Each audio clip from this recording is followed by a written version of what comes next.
বিসমিল্লাহির রহমানির রহিম। এ দেশে অনেক হালাল কাজ আছে, আপনি ইচ্ছা করলেও মানতে পারবেন না। মেয়েকে বিয়ে দেওয়া সরকারি যে নিয়ম আছে, 18 বছর, আর ছেলের কত, এ বয়সের আগে যদি আপনি বিয়ে দেন, নিশ্চিত আপনার মামলা খাবেন, ধরা খাবেন, জেলে যাবেন। কথা বলেন না কেন? কোরআনের সাথে আয়াতের কোন এই নিয়মের কোন মিল আছে? অথচ এ দেশের আইন সরকারি আইন, আপনি মানতে বাধ্য। ইসলাম যদি থাকতো এই আইন মানতে আমরা বাধ্য থাকতাম না। কোরআনের হালাল বিষয়গুলো আমরা এখন মানতে পারবো না, কারণ কোরআন কায়েম নেই। ও হারামা হারামাহু, যারা এর হারামকে হারাম বলে মেনে নিয়েছে, আজ অনেক হারাম আছে যেগুলো আমরা ইচ্ছা করলেও ছেড়ে দিতে পারছি না, মেনে নিতে বাধ্য হচ্ছি। আজ হাজার হাজার অফিসার ঘুষ খায়। এদেরকে যদি বলা হয় কি, বলে আমার কিছু করার নেই, ওপরের নির্দেশ। জেলে যাওয়ার পরে আমার অনেক আলেমের সাথে পরিচয় হয়েছে, বিশেষ করে মাওলানা মামুনুল হক, মাওলানা সাখাওয়াত হোসেন রাজি, এই সমস্ত আলেমদের কাছে বসে বসে সেই বিষয়টা আমি পেয়েছি। আমি এতদিন পর্যন্ত যেখানে লেখাপড়া করেছি, যে সার্কেলে, ওখানে এরকম ভাবে জানতাম যে কবিরা গুনাহ করে যদি কেউ তওবা না করে মারা যায়, ওই লোকটা জাহান্নামে গেলে মহান আল্লাহ ওকে আর বের করে দেবে না।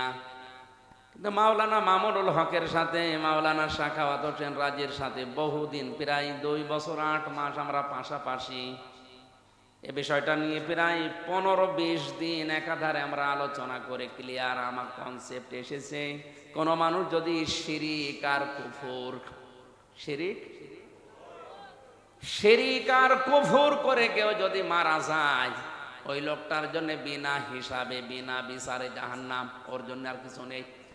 কিন্তু কোন মানুষের যদি ঈমান থাকে, আর ওই মানুষটা যদি এই দুনিয়াতে গুনাহ করে, সে কবিরা গুনাহ হতে পারে, সগীরা গুনাহ হতে পারে, ও তওবা করার সময় যদি না পায়, আর যদি বাগী না হয়, এই মানুষটা যদি জাহান্নামে আল্লাহ দিয়েও দেয় কোনো কারণে, ঈমান যদি থেকে থাকে, মহান আল্লাহ তাকে যে কোনো দিন আবার বের করে নিয়ে হাউজে কাউসারের পানি থেকে গোসল করে আবার জান্নাতে দিয়ে দেবেন।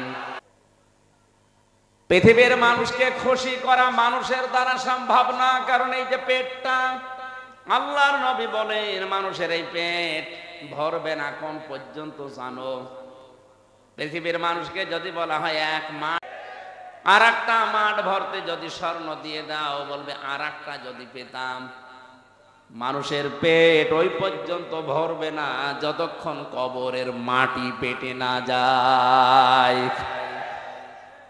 এই ছেলে, কথা বলো, কোন দরকার, আবার কথা বলো।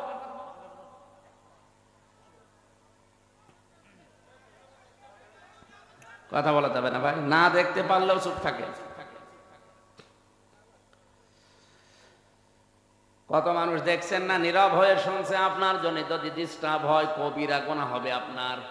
কারণ ফাস্তামিউ লাহু ওয়ানসিতু, 2টা শব্দ এখানে। চুপ থাকতে হবে এবং শুনতে হবে, কারণ এখন আর মমতাজের গান হচ্ছে না, এটা কোরআনের আলোচনা আরম্ভ হয়েছে। রহমানের বান্দা যদি আমরা দাবি করি, আল্লাহর বান্দা যদি আমরা দাবি করি, বলছিলাম যারা আজ বলে আমি অমুক পীরের গোলাম, পীরের বান্দা, এ কথা বলা যে কত বড় মারাত্মক। আল্লাহ সবচাইতে বেশি রাগান্বিত হয়ে যায় ওই মানুষটার উপরে যখন সে তার বান্দার পরিচয় দিতে চায় না। আল্লাহ বাদে কারো গোলামির পরিচয় দেওয়া, বান্দা বলা, কারো কাছে সাহায্য চাওয়া জায়েজ নেই, হারাম। হারাম এবং হারাম। জিন্দা পীর হোক আর মরা পীর হোক, কারো কাছে সাহায্য চাওয়া যাবে না। সাহায্যের একমাত্র জায়গা আল্লাহ। এমনকি কেউ যদি বলে ইয়া রাসূলুল্লাহ আমারে সাহায্য করেন, কবিরা গুনাহ হবে। আপনি নামাজে কেবলই বলে আসলেন ইয়্যাকা না'বুদু ওয়া ইয়্যাকা নাস্তাঈন, শব্দটা কিন্তু না'বুদু ওয়া ইয়াকা এভাবে ছিল। ফেল ফাইল মফুল এভাবে শব্দ সাজানো হয় আরবি গ্রামারে। আল্লাহ আগে ইয়াকা দিয়ে দিয়েছেন, মফুলকে আগে এনে মুকদ্দম করে জানিয়েছেন। এখানে দেখবেন বাংলা লিখতে গেলে হর্ষাই দেওয়া লাগে, একমাত্র তোমারই ইবাদত করি। সুবহানাল্লাহ বলতে পারেন নাই? এ গ্যারান্টি দিয়ে যখন জানলেন একমাত্র তোমারই ইবাদত করি, এরপরে আপনি যদি কোনো পীরের কাছে মরা হোক জিন্দা হোক সাহায্য চান, আল্লাহ এত রাগান্বিত হন। এখন যদি এখান থেকে বাড়ি যেয়ে দেখেন আপনার স্ত্রীর কাছে কেউ শুয়ে আছে, কিছু করেনি, এমনি শুয়ে আছে, আপনার ভালো লাগবে? আপনার যেমন রাগ হবে, আল্লাহ পাক ঠিক ওই রকম রেগে যায় বান্দা যখন তাকে বাদ দিয়ে অন্য কারো কাছে সাহায্য চায়। সুতরাং এই শাহজাদপুরে যারা আল্লাহ বাদ দিয়ে অন্যের কাছে সাহায্য চাচ্ছেন বা যারা চাওয়ার ব্যবস্থা করে দিচ্ছেন, দুইজনেরই সমস্যা। আল্লাহ আপনার উপরে রেগে আছে, আপনি এখন আল্লাহর বান্দা হতে পারেননি। আজকের আলোচনার বিষয় কি বললাম? এখানে কথা বলে কেন গো? কি সমস্যা কি আপনার?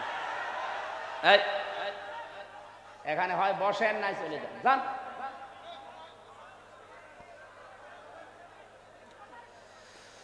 আমার ভাইরা, আমি বলছিলাম আজকের আলোচনার বিষয় হচ্ছে আল্লাহর বান্দা কারা। আমরা আল্লাহর বান্দা হওয়ার চেষ্টা চালাবো ইনশাআল্লাহ। দরুদ আর সালাম পড়ছি নবী মুহাম্মদুর রাসূলুল্লাহ সাল্লাল্লাহু আলাইহি ওয়াসাল্লামের প্রতি।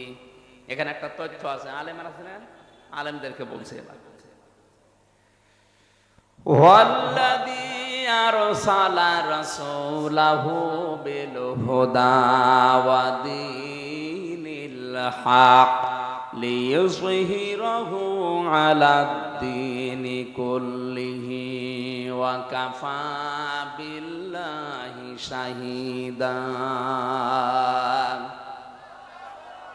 এতদিন যেভাবে শুনেছেন না, নতুন ভাবে তাফসীর করছি, ভালোভাবে শুনবেন।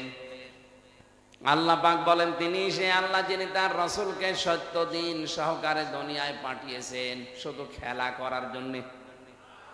বলেন, কোরআনে স্পষ্ট আয়াত এটা। তিনি সেই আল্লাহ যিনি তার রাসূলকে পাঠিয়েছেন সত্য দিন সহকারে। কেন পাঠালেন? লিইয়ুযহিরাহু, একটাই উদ্দেশ্য, তিনি যেন জাহির করেন। কি করেন? জাহির করেন, প্রকাশ্য করেন, উপরে তুলে নিয়ে আসেন, প্রকাশ করে দেন, প্রতিষ্ঠিত করেন। প্রায় ৯৯টা অর্থ আছে এর।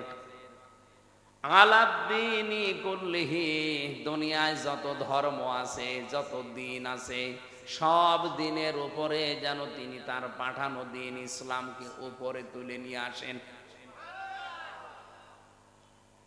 আল্লাহ তাআলা এতটুকু বলে শেষ করেননি, ওয়া কাফা বিল্লাহি শাহীদা।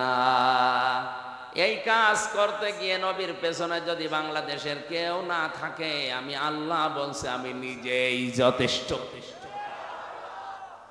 এবার আসেন তো আয়াতের পক্ষে হাদিস। মান ক্বারাআল কুরআনা ফাস্তাযহারাহু ফাহাল্লা হালালাহু ওয়া হাররামা হারামাহু আদখালাহুল্লাহুল জান্নাহ ওয়া শাফাআহু ফি আশারাতিন মিন আহলি বাইতিহি কুল্লুহুম ক্বাদ ওয়াজাবাত লাহুন নার। তিরমিজি শরীফের হাদিস। নবীজি বলেন, যে ব্যক্তি কোরআন পড়ে আরে কোরআনকে ইজহার করার চেষ্টা করে, মান ক্বারাআল কুরআনা ফাস্তাযহারাহু, ওই যে কোরআনে লিইয়ুযহিরাহু, এখানে ফাস্তাযহারাহু শব্দের মাদ্দা কিন্তু একই। তাহলে ইজহার শব্দের অর্থ বললাম প্রকাশ করা, প্রচার করা, দাঁড় করানো, প্রতিষ্ঠিত করা।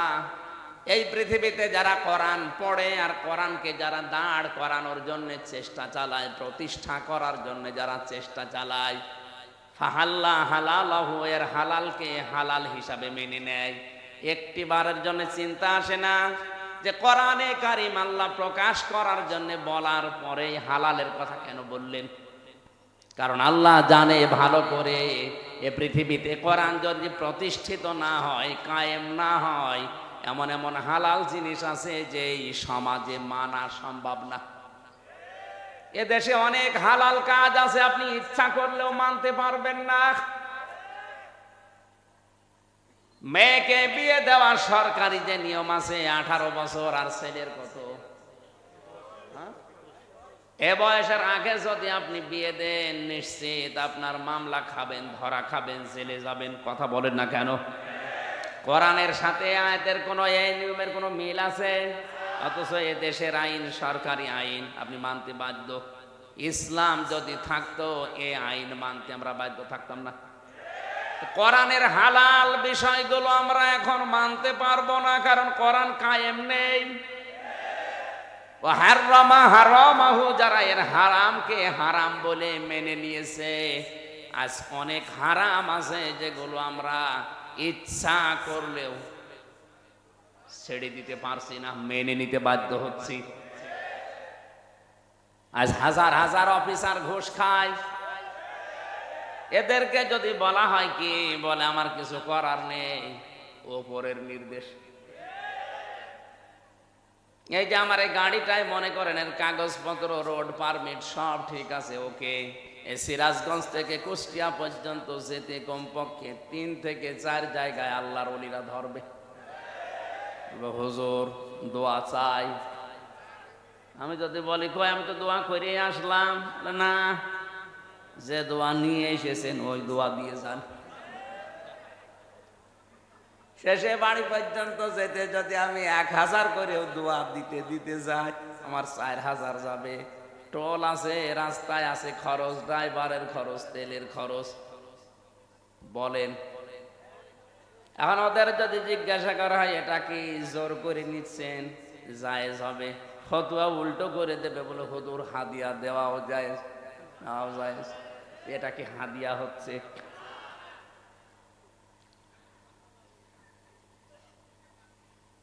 এক সাহাবীকে নবীজি ইয়ামেন দেশে পাঠাচ্ছিলেন, মুআজ ইবনে জাবালকে ডাক দিয়ে বললেন, মুআজ ইবনে জাবাল, ওই দেশে তোমাকে দায়িত্ব দিয়ে পাঠাচ্ছি, দায়িত্বশীল যতক্ষণ থাকবা হয়তো মানুষ তোমার ভয়ে বিভিন্ন হাদিয়া তোফা দেবে।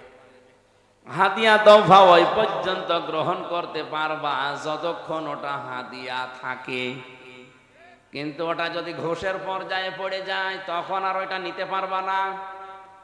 আজ যেই মানুষগুলো আমার কাছে গাড়ি থেকে 4000 টাকা মনে করেন নিয়ে নিল 4 জায়গায়, ওই পোশাক না পরে যদি এই পোশাক পরে থাকতো আমি হাদিয়া দিতাম। তাহলে হাদিয়া হয় কি করে? এটা এতটুকু শেষ করেননি। এমন এমন হারাম কাজ আছে ও নিজে করতে ইচ্ছা করছে না, উপরের অর্ডারে বাধ্য হচ্ছে। ওপরে যিনি আছে বলছে কর, নাই তো তোর এখানে ট্রান্সফার করে দেব, তোর চাকরি খেয়ে নেব, বাধ্য হয়ে হারাম কাজ করা লাগছে। এই জন্য নবীজি বলেন, কোরআন যারা এজহার করবে, প্রতিষ্ঠা করবে, আর হালালকে হালাল জানবে, হারামকে হারাম জেনে মেনে নেবে, আদখালাহুল্লাহুল জান্নাহ, আল্লাহ নিজে তাদেরকে জান্নাতে প্রবেশ করাবেন। অশাফাআহু ফি আশারাতিন মিন আহলি বাইতিহি কুল্লুহুম ক্বাদ ওয়াজাবাত লাহুন নার। এখানে একটা তথ্য আছে, এইদিকে তাকান। তার জন্য সুপারিশের অনুমতি দেওয়া হবে তার পরিবারস্থ লোক থেকে এমন 10 জনের ব্যাপারে যাদের জন্য জাহান্নাম ওয়াজিব ছিল। কি ছিল? তার মানে জাহান্নামে যারা যাবে। এখানে একটা ছোট্ট সূক্ষ্ম বিষয় লুকিয়ে আছে। আমি জেলখানায় যাওয়ার আগে 20 সাল পর্যন্ত এই বিষয়টা ক্লিয়ার ছিলাম না। জেলে যাওয়ার পরে আমার অনেক আলেমের সাথে পরিচয় হয়েছে, বিশেষ করে মাওলানা মামুনুল হক, মাওলানা সাখাওয়াত হোসেন রাজি, এই সমস্ত আলেমদের কাছে বসে বসে সেই বিষয়টা আমি পেয়েছি। আমি এতদিন পর্যন্ত যেখানে লেখাপড়া করেছি, যে সার্কেলে, ওখানে এরকম ভাবে জানতাম যে কবিরা গুনাহ করে যদি কেউ তওবা না করে মারা যায়, ওই লোকটা জাহান্নামে গেলে মহান আল্লাহ ওকে আর বের করে দেবে না। কিন্তু মাওলানা মামুনুল হকের সাথে মাওলানা সাখাওয়াত হোসেন রাজের সাথে বহুদিন, প্রায় 2 বছর 8 মাস আমরা পাশাপাশি এ বিষয়টা নিয়ে প্রায় 15-20 দিন একাধারে আমরা আলোচনা করে ক্লিয়ার আমার কনসেপ্ট এসেছে। কোন মানুষ যদি শিরিক আর কুফর, শিরিক আর কুফর করে কেউ যদি মারা যায়, ওই লোকটার জন্য বিনা হিসাবে বিনা বিচারে জাহান্নাম, ওর জন্য আর কিছু নেই। কিন্তু কোন মানুষের যদি ঈমান থাকে আর ওই মানুষটা যদি এই দুনিয়াতে গুনাহ করে, সে কবিরা গুনাহ হতে পারে, সগীরা গুনাহ হতে পারে, তওবা করার সময় যদি না পায় আর যদি বাগী না হয়, এই মানুষটা যদি জাহান্নামে আল্লাহ দিয়েও দেয় কোনো কারণে, ঈমান যদি থেকে থাকে মহান আল্লাহ তাকে যে কোনো দিন আবার বের করে নিয়ে হাউজে কাউসারের পানি থেকে গোসল করে আবার জান্নাতে দিয়ে দেবেন। কিন্তু এখানে সূক্ষ্ম বিষয়টা কি? আপনার ঈমান যদি থাকে, কি থাকে? আজ বাস্তবতায় তো বাংলাদেশের দিকে আমি তাকিয়ে দেখি, ঈমান থাকার মতো অনেকেরই অনেক বিষয় নেই। আমরা জানি এখানে যারা বসে আছেন যে অজু করলে অজু ভেঙে যায় 7টা কারণে, নামাজ পড়লে নামাজ ভেঙে যায় 19টা কারণে, হজ করলে হজও ভেঙে যায় 5টা কারণে, রোজা করলে রোজাও ভেঙে যায় 2টা কারণে, আমল বা কাজ করলে কাজও ভেঙে যায়, নষ্ট হয়ে যায় 2টা কারণে। এগুলো জানেন কিনা? তাহলে ঈমান যদি আপনি আনেন, ঈমানও ভেঙে যায় 10টা কারণে। ওই 10টা কারণ যদি কারো ভেতরে থাকে আর ও লোকটা যদি বলে না আমার ঈমান আছে, আল্লাহর কসম আপনি তো মুশরিক, আপনি তো কুফরি করি, আপনার ঈমান শেষ হয়ে গেছে। আপনি আর আবু জেহেল এখন সমান। আবু জেহেল যেমন জান্নাতে যাবে না, আপনিও যাবেন না। এখন যদি বলেন কি আবু জেহেলের মতো অত খারাপ আমি, আরে ভাই ও বিশ্বাস করতো আল্লাহ একজন আছে।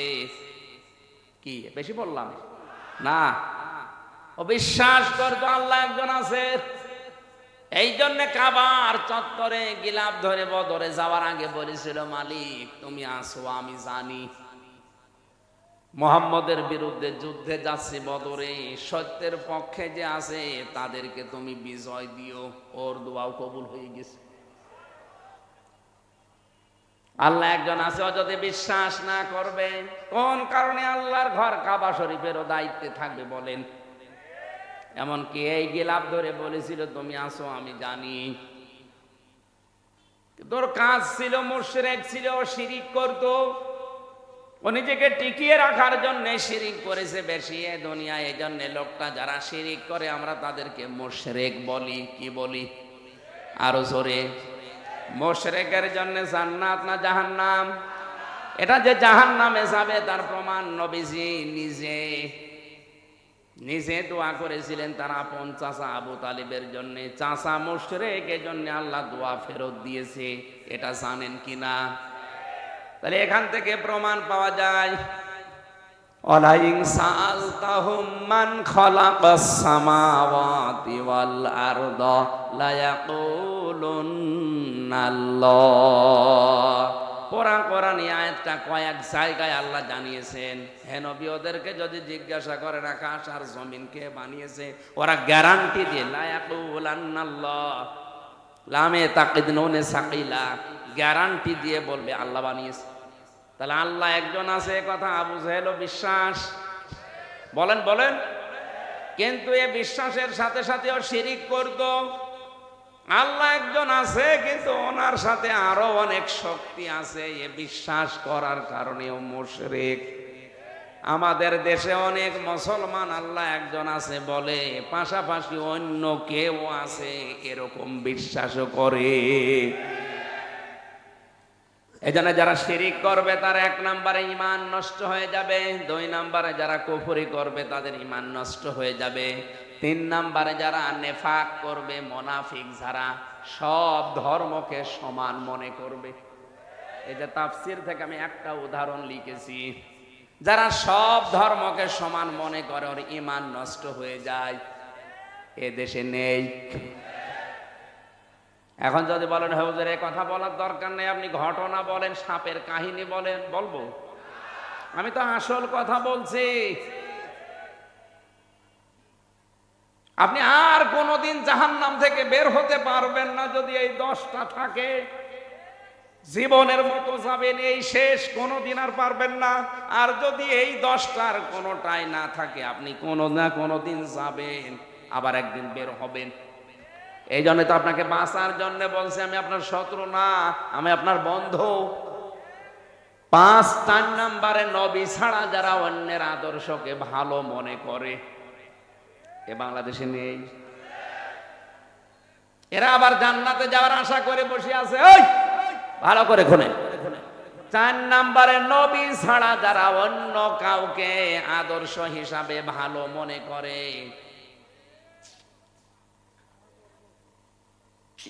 করে না, কেউ করে না।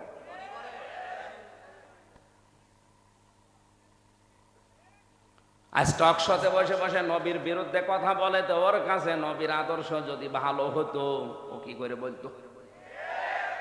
5 নম্বরে যে মানুষগুলো আল্লাহর বিধানকে নিয়ে কটাক্ষ করে, আজ প্রকাশ্য কটাক্ষ করছে, তাহলে আল্লাহর বিধান নিয়ে কটাক্ষ করলো, আর ইমান আছে না গেছে? ওটা কি আর ইমানদার আছে না বেঈমান? ওই বেঈমান যদি জান্নাতে যায়, জাহান্নামে যায়, আর বের হবে? তাহলে এরে এখনই সতর্ক করা লাগবে না? ওরে এখন থামা লাগবে না? 6 নম্বরে আল্লাহর বিধানকে যাদের ভালো লাগে না, এই মানুষগুলোর ইমানত ভেঙ্গে যায়, নষ্ট হয়ে যায়। 7 নম্বরে যারা জাদুকার, 8 নম্বরে যারা মুসলমানদের বিরুদ্ধে ষড়যন্ত্র করে। আমার মনে হয় 8 নাম্বার পয়েন্টে বাংলাদেশে অনেকেই ধরা খাবে। মুসলমানদের বিরুদ্ধে যারা ষড়যন্ত্র করছেন, থামেন, আপনার ইমান কিন্তু ভেঙে যাবে। একবার জাহান্নামে আল্লাহ দিয়ে দিলে জীবনে আর বের হতে পারবেন না। 9 নম্বরে কাউকে ইসলামের ঊর্ধ্বে যদি কেউ মনে করে, এটা এই দেশে নেই, আমেরিকায় আছে। 10 নম্বরে ইসলামের কোন বিধানকে যদি কেউ ঘৃণা করে, বলেন নাউজুবিল্লাহ। আল্লাহ আমাদের হেফাজত করুন, বলেন আমিন।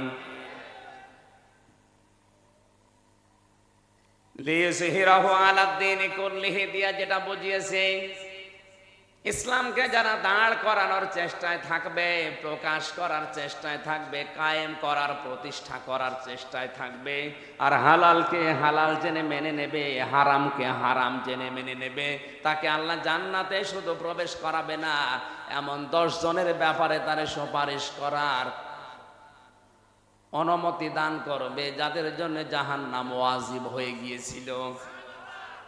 সুতরাং ওই যোগ্যতা অর্জন করার জন্য আজ আমাদেরকে কোরআন পড়তে হবে। এখানে কোরআনের হাফেজ হওয়া লাগবে সে কথা নেই। মান করাল কোরআনা, যে ব্যক্তি কোরআন পড়বে, হাফেজ হওয়া ফরজ না।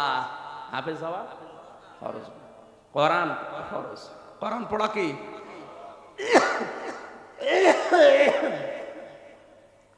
আবহমান কাল থেকে এই দেশে যারা আল্লাহর ওলিরা শুনলাম, শাহ মকদুম থেকে শুরু করে, শাহজাহান থেকে শুরু করে, খান জাহান থেকে, শাহজালাল থেকে শুরু করে যত আল্লাহর ওলি এই দেশে এসেছে, তাদের জীবনীগুলো আমাদের সিলেবাসে আছে, আমরা পড়েছি। আমরা দেখেছি ওই মানুষগুলোর কাছে কেউ গেলে কোরআন শরীফ তুলে দিত, এই নাও তুমি এইটা পড়লে আল্লাহকে পেয়ে যাবে। এখন তাদের উত্তরসূরি যারা দাবি করে, দেখবেন এই মানুষগুলোর কাছে গেলে আগে কোরআন তুলে দেয় না, আগে জিকির দেয়। কান খাড়া করে শোনেন সিরাজগঞ্জের মানুষেরা, এলাকায় যদি 50 জন পীর সাহেব থাকে, ওইটাই হক পীর, ওইটাই হক্কানি দরবার। সেখানে গেলে আগে